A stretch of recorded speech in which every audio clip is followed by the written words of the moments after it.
Good morning, Asbury. For Newswatch 3, I'm Addie Smith here on February 8th to give you your weekly campus updates.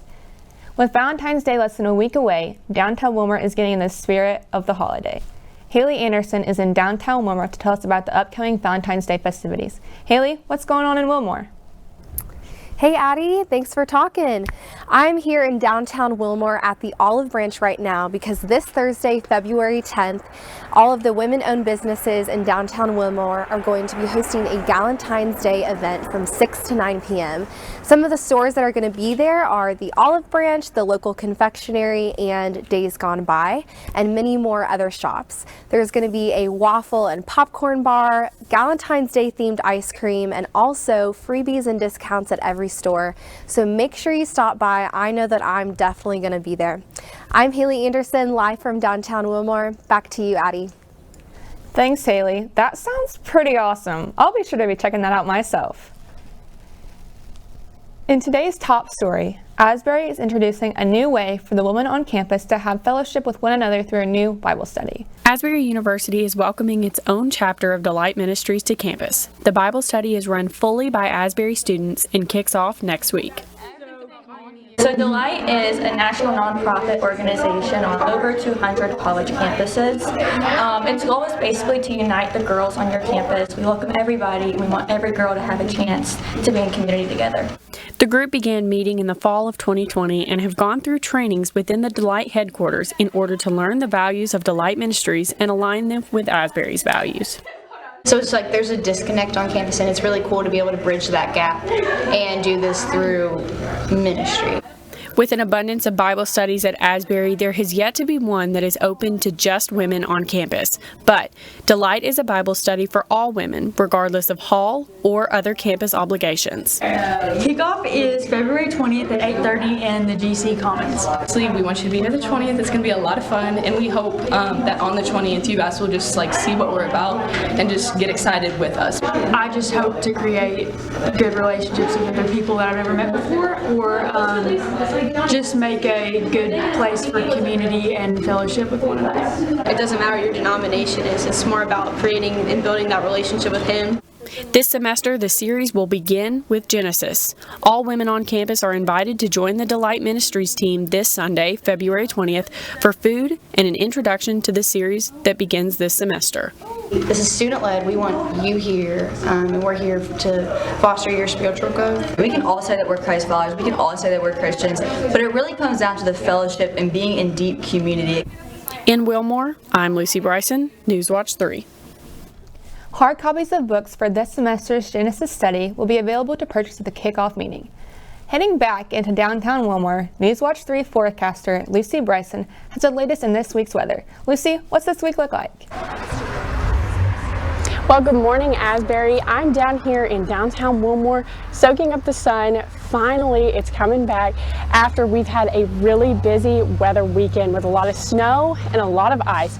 So right now I'm enjoying the sun as I can. So let's take a look at what the rest of the week on campus is going to look like weather-wise. So today what we're seeing is temperatures in the 46s. We've got sunny skies and it's clear after what I said, a very busy weather weekend. So what we're going to see tonight is temperatures in the upper teens. So if you're like me and you still have to park your car in the cage, if you're planning on going out tonight, definitely make sure to bundle up because it'll be cold, but it'll be some clear skies.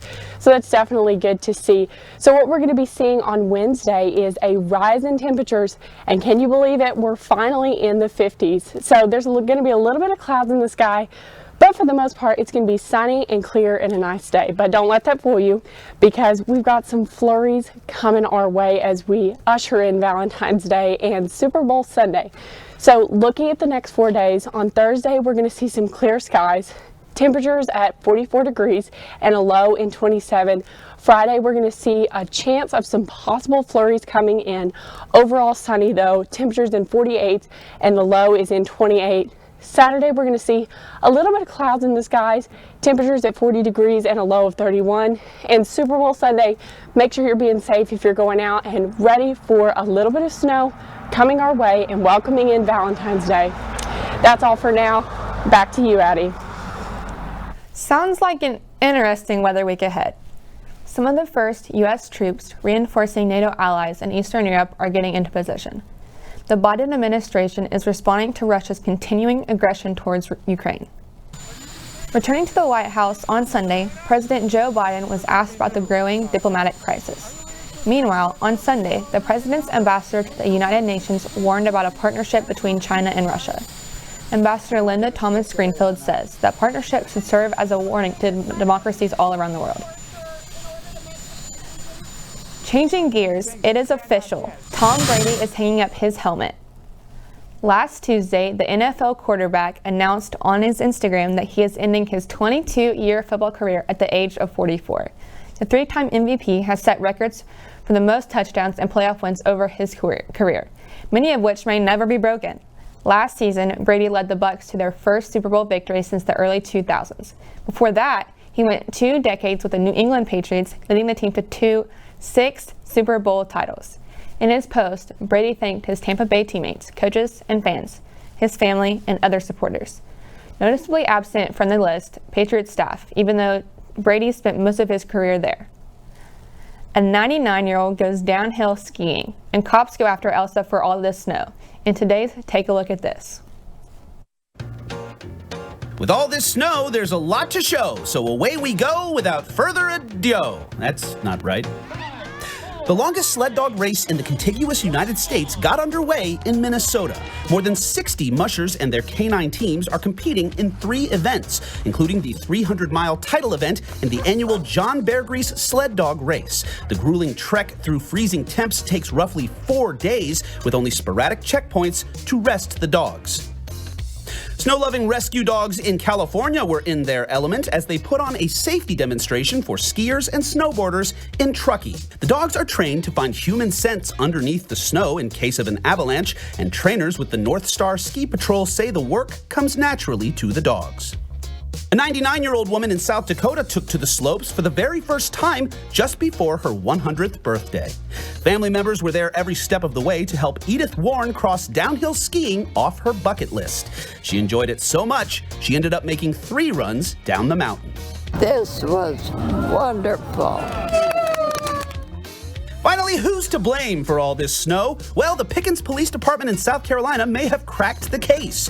Body cam video shows them arresting infamous Ice Queen Elsa, who waived her right to remain silent. She was later booked and brought in to stand trial, but literally froze the proceedings and breezed out the door. Officials now consider it a cold case.